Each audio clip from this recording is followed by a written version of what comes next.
이번 대선에서 젊은 유권자들의 표심은 성별을 기준으로 완전히 엇갈렸습니다.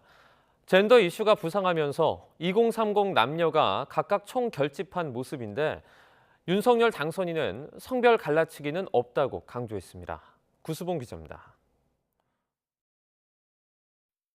방송 3사 출구조사 결과 2030의 성별 표심은 극명하게 엇갈렸습니다.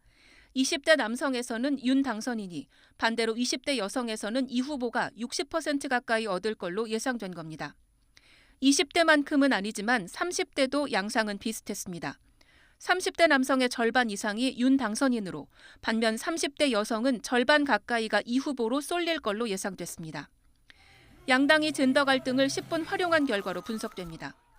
선거 과정에서 윤 당선인은 여성가족부 폐지와 무고죄 처벌 강화 등 이대남 맞춤 공약을 선보였고, 반면 이 후보는 구조적 성차별을 인정하며 이대녀 표심을 파고들었습니다.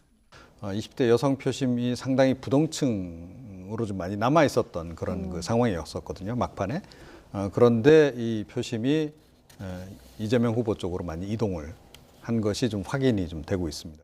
당선인으로 맞은 첫 기자회견부터 쪼개진 2030 표심에 대한 질문이 나왔고, 윤 당선인은 성별 갈라치기는 오해라고 선을 그었습니다. 다만 양성평등을 위한 법과 제도가 어느 정도 갖춰진 만큼 개별적인 불공정 사안에 집중해야 한다는 의견은 거듭 강조했습니다.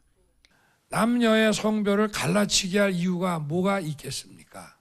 그런 거는 없으니까 오해하지 마시고, 오히려 저는 그렇게 하는 것이 여성을 더욱 안전하고 강력하게 보호할 수 있는 길이라고 저는 늘 생각해 왔습니다. 이에 따라 대선 과정에서 밝혀온 입장이 반대로 뒤집히진 않을 거란 전망이 나옵니다.